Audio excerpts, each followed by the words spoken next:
मन का स्वभाव है कि वह हर इच्छा की पूर्ति में जल्दी करता है और उसे जल्दी से जल्दी पूरा करना चाहता है, लेकिन जब यह इच्छा उसकी पूरी नहीं होती तो घबराहट पैदा होती है। फिर उस घबराहट में दुखी होकर वह गलत हाथ पांव मारने लगता है। तब और घबराहट और बेचैनी बढ़ जाती है, जिसका परिणाम यह होता है कि मन अशांत हो जाता है। संतों का वचन है कि जब मन की ऐसी अवस्था हो जाए तो उस समय मन को यह समझना चाहिए कि ऐ मन, यह समस्त संसार कुदरत की रचना है और इसका प्रबंध कुदरत के अपने हाथ में है। वह जैसा उचित समझती है वैसे संसार का प्रबंध चलाती है। किसी मनुष्य के बस की बात नहीं है तो दुखी होने से क्या लाभ है। महापुरुषों का कथन है, होई सोई जो राम रचि राखा, को करी तर्क बढ़ावे शाखा। होता वही है जो मालिक को मंजूर होता है। व्यर्थ में मन के संकल्पों को बढ़ा बढ़ाकर दुखी बने रहना ठीक नहीं है। संत फरमाते हैं, जो प्राणी मालिक की मौज को मानता है उस पर मालिक की प्रसन्नता बनी रहती है, लेकिन जो उसकी मौज को नहीं मानता वह कुदरत की अदालत में दंड का भागी बनता है। एक महापुरुष का वचन है, गर जमी बा आसमा दोजी, न देहंत ज्यादा अर रोजी। अगर कोई परिश्रम करके धरती और आकाश दोनों को एक साथ भी मिला दे तो भी उसे वही मिलेगा जितनी उसकी रोजी है। लेकिन इसका अभिप्राय यह नहीं है कि मनुष्य परिश्रम न करे या पुरुषार्थहीन हो जाए, बल्कि अभिप्राय यह है कि मनुष्य पुरुषार्थ तो करे, क्योंकि पुरुषार्थ करना मनुष्य का परम कर्तव्य है, परंतु परिणाम को कुदरत पर छोड़ दे। कुदरत किसी का हक नहीं रखती, उसके घर न्याय है, अन्याय नहीं। इसलिए उस पर भरोसा रखने में ही शांति है। यह मन केवल व्यवहार में ही नहीं, बल्कि जब परमार्थ की ओर मुंह करता है तब भी जल्दी करना चाहता है। जब भजन पर बैठता है, यदि उसमें रस मिल गया तो ठीक, अगर कभी सुर्त नहीं लगी और रस नहीं मिला तो फिर भी घबराने लगता है और उस घबराहट में संशय उत्पन्न करने लगता है। संत कहते हैं, जब ऐसी अवस्था हो जाए उस समय मन को यह समझना चाहिए, ऐ मन, घबराने की कोई बात नहीं। मालिक अंतर्यामी है, वह तेरी सारी कमाई को देख रहा है। तुम भजन करते चलो, एक दिन ऐसा आएगा कि इसका फल अवश्य मिलेगा। जल्दी करना और जल्दी में उपराम हो जाना अच्छा नहीं है। इस मन का एक और स्वभाव है कि वह हर समय चंचल रहता है। जिस प्रकार बच्चों की हर समय गलियों में खेल कूद की आदत होती है, किसी समय भी शांति से एक स्थान पर बैठना उसके लिए कठिन होता है, वैसे ही मन भी हर घड़ी उछलता कूदता रहता है, किसी समय भी एकाग्र नहीं होता। संतों का वचन है, कबहू मन रंग तुरंग चढ़े, कबहू मन चाहत है धन को। कबहू मन वेद पुराण पढ़े, कबहू मन चाहत है वन को। कबहू नारी को देख लुभाए, कबहू मन चाहत है रण को। तुलसीदास विचार किए, समझाए रखो कपटी मन को। यह मन का स्वभाव है, परंतु इसे विचार द्वारा समझाए रखना चाहिए। सबसे उत्तम इलाज इसका यह है कि इसको हर समय किसी न किसी शुभ कार्य में लगाए रखना चाहिए। इसका नाम मन है। मान भी जाता है क्योंकि मनवाने वाला चाहिए। अगर यह बेकार बैठ गया तो फिर उत्पात मचाता है। इसे बेकार नहीं रहने देना चाहिए। फकीरों का कथन है, आदमी ज्यादा चू सवद बेकार, या सवद दुज या सवद बीमार। इंसान का बच्चा जब बेकार बैठ जाता है तो उसमें दो इल्लतें पैदा हो जाती हैं।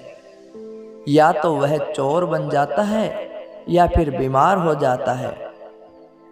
इसलिए संतों का उपदेश है कि मन को हर समय परमार्थ के कामों में लगाए रखना चाहिए, वरना यह तो भूत है जो हर घड़ी मुंह खोले हुए खाने को तैयार है। जो एक बार इसके संकल्पों के चक्कर में पड़ गया, उसका छूटना सहज नहीं है। संत कहते हैं कि पुण्य और पाप दोनों बीज हैं। पैदा वही बीज होता है जो धरती में दब जाता है, और जो बीज धरती में दबता नहीं बल्कि ऊपर रह जाता है, वह व्यर्थ हो जाता है। लेकिन हमारे मन की कुछ ऐसी आदत है कि वह पाप के बीज को तो दबाता है और पुण्य को प्रकट करता है। पुण्य को प्रकट करने से, अर्थात लोगों में मान बढ़ाई प्राप्त करने से, वह फल जल्दी ही समाप्त हो जाता है। यह नहीं जानता कि इस भांति वह अपने परलोक के मार्ग में कांटे बिछा रहा है। कारण यह है कि पाप के बीज को अगर छुपाया गया है तो परलोक में फल तो उसी बीज का होगा जो छुपाया गया था, और जो प्रकट हो गया वह वहीं पे समाप्त हो गया। कुदरत का यह अटल नियम है कि मनुष्य छुपकर जैसा भी कर्म करता है, कुदरत उसके परिणाम को प्रकट कर देती है। पाप करने वाला पापी और धर्म करने वाला धर्मात्मा सिद्ध हो जाता है। कुदरत किसी का लिहाज नहीं करती। अगर हम पाप करते समय छुपकर कर्म करते हैं, मान लिया कि लोग उसे देख नहीं रहे, लेकिन जिस कुदरत की अदालत में सच और झूठ का निर्णय होता है, दूध का दूध और पानी का पानी हो जाता है, उस फैसला करने वाली कुदरत से भला हम कैसे छुप सकते हैं। वह तो हमारी सारी कार्रवाई को हमारे अंदर बैठी हुई देख रही है।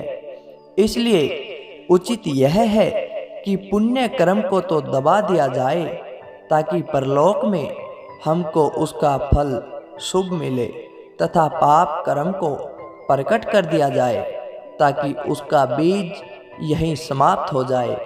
अगर ऐसा करने में हम लोगों के सामने शर्माते हैं तो कम से कम अपने गुरु के आगे तो अपने मन की हालत खोल कर रख देनी चाहिए। इसका फल यह होगा कि हमारा लोक और परलोक दोनों सुधर जाएंगे। जैसे कहा गया है, गुरु सु कुछ न दुराइए, गुरु सु झूठ न बोल, बुरी भली खरी खोटी, गुरु आगे सब खोल। सहजो गुरु रक्षा करे, मेटे सब दुख दवंद, मन की जाने सब गुरु, कहाँ छिपावे अंत। परंतु यह दुख की बात है कि हम सब कुछ जानते हुए भी हम गुरु के आगे झूठ बोल देते हैं। दानव का कथन है कि गलती करना इतनी गलती नहीं है जितना कि गलती न मानना गलती है। अगर हम अपनी गलती को नहीं मानते तो इसका अर्थ यह है कि हम अपनी बीमारी को डॉक्टर से छुपाते हैं। जो रोगी डॉक्टर से अपने रोग को छुपाता है, उसका इलाज कभी नहीं हो सकता। उसका रोग अंदर ही पड़ा रहता है और बढ़ता रहता है, जो एक दिन रोगी को मृत्यु की ओर ले जाता है।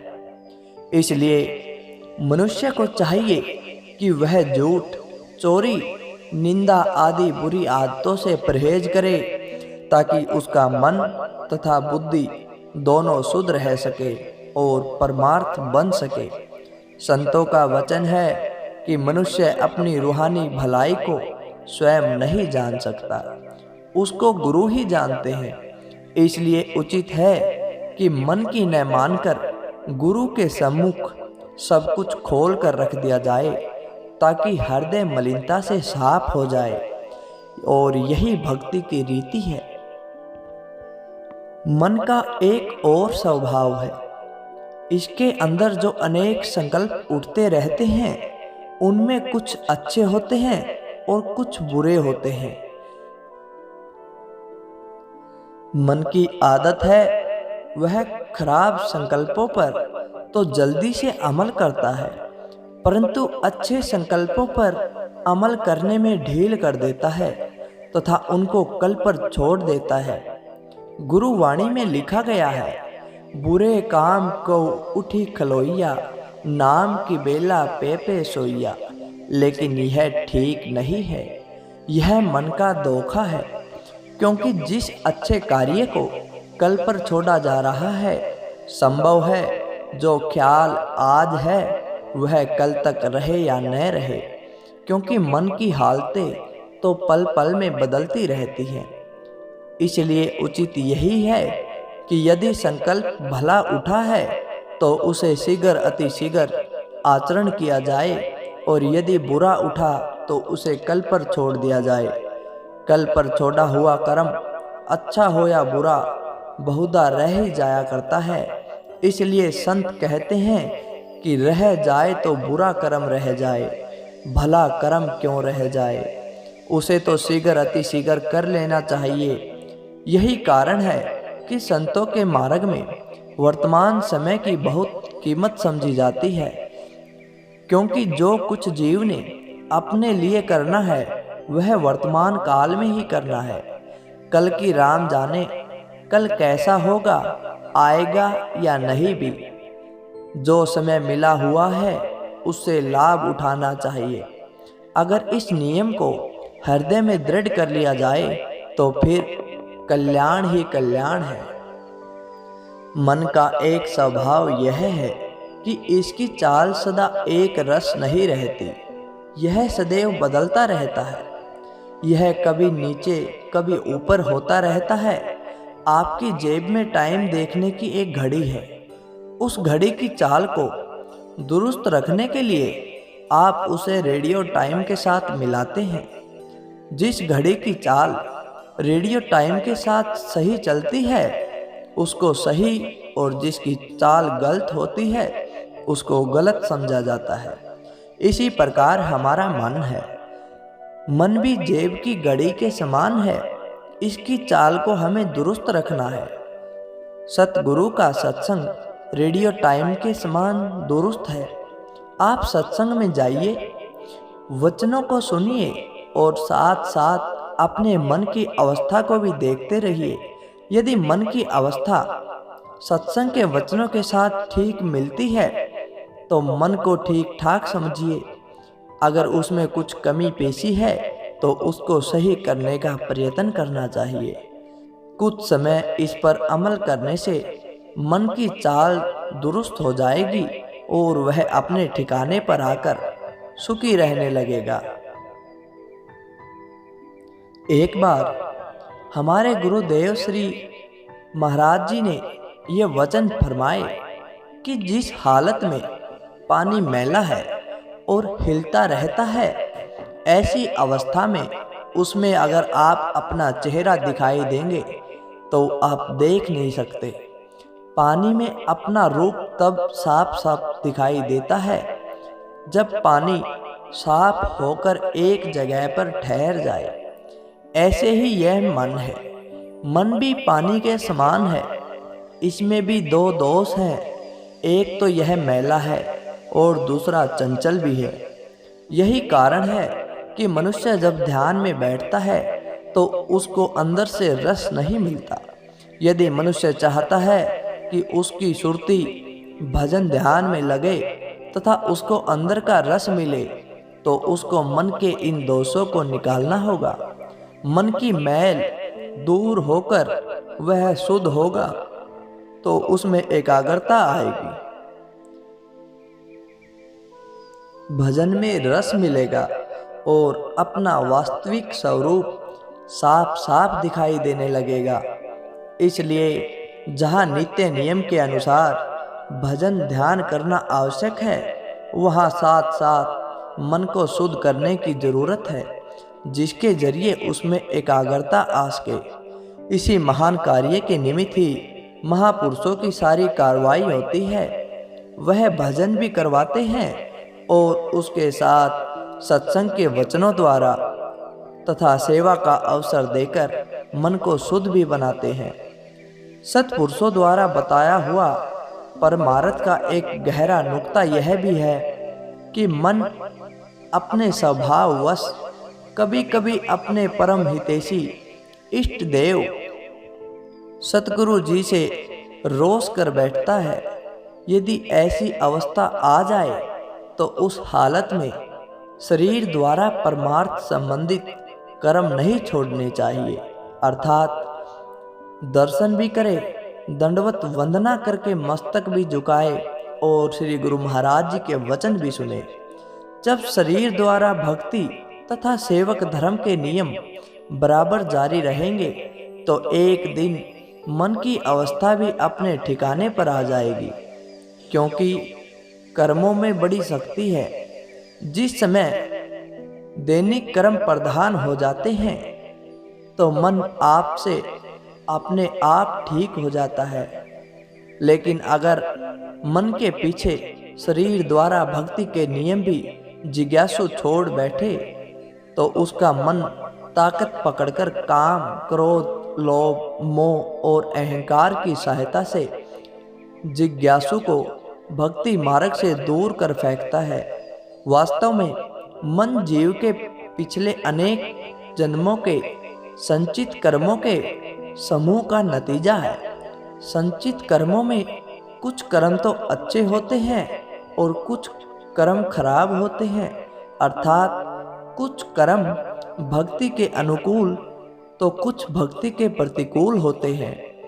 यह संचित कर्म जीव के हृदय में समय समय पर अपना प्रभाव छोड़ते रहते हैं। यदि कोई अनुकूल कर्म आ गया तो उसके प्रभाव से मन के अंदर अच्छे संकल्प उठने लग गए, और यदि उन संचित कर्मों में से किसी प्रतिकूल कर्म की बारी आ गई तो मन बिगड़ गया। यहाँ पर एक बात ध्यान देने योग्य है कि अनुकूल कर्म इतनी शक्तिशाली हैं कि वे होते होते जब ताकत पकड़ जाते हैं तो समस्त संचित कर्मों को दबा देते हैं। तब फिर मन कहीं इधर उधर हिलने नहीं पाता। इस विषय में यह भी संभव है कि यदि सतगुरु की आज्ञा व मौज के साथ प्रेम, प्यार तथा निष्काम भाव से भक्ति के अनुकूल कर्म बराबर जारी रहते हैं तो उनमें इतनी शक्ति आ जाती है कि वे प्रधान होकर उन अनेक जन्मों के संचित कर्मों के ढेर को जलाकर राख बना देते हैं। तब रूह कर्मों के झंझट से छुटकारा पाकर सच्ची मुक्ति की अधिकारिणी बन जाती है। इसलिए आवश्यक है कि मन की अवस्था चाहे कितनी भी बिगड़ी हुई क्यों न हो, उस समय भी शारीरिक कर्म बराबर जारी करते रहना चाहिए, फिर घाटा नहीं पड़ेगा। और यही संतों का सिद्धांत है। यह मन एक समुद्र के समान है। जैसे समुद्र में अनेक लहरें उठती रहती हैं, वैसे ही मन रूपी समुद्र से अनगिनत संकल्प उठते रहते हैं। इस प्रसंग में तो केवल मन ही कुछ ऐसे स्वभावों का वर्णन किया गया है जो परमार्थ में हानिकारक है। सिद्धांत यह है कि मन रूह का शत्रु है तथा सदा रूह की हानि के प्रति सोचता रहता है। परमार्थी जीव को इसकी चालों से सावधान रहना चाहिए और निरंतर सत्पुरुषों की संगति में आने की आदत डालनी चाहिए, ताकि सत्संग के प्रभाव से मन के अंदर से दुष्कर्मों का नाश हो जाए और श्रेष्ठ कर्मों की आदत पड़ जाए। इससे कुदरती तौर पर मन का स्वभाव बदल जाएगा और भजन भक्ति में लीन हो जाएगा, जिससे आत्म कल्याण का कार्य भी सिद्ध हो जाएगा। तो सतगुरु प्रेमियों, आज के इस भाग में आपने देखा कि मन किस प्रकार से कार्य करता है और मन का क्या स्वभाव है और उसे किस प्रकार अपने सतगुरु देव के चरणों में लगाए रखना चाहिए। अंत में अब हम आपसे विराम चाहते हैं। तो सतगुरु प्रेमियों, जय सच्चिदानंद जी।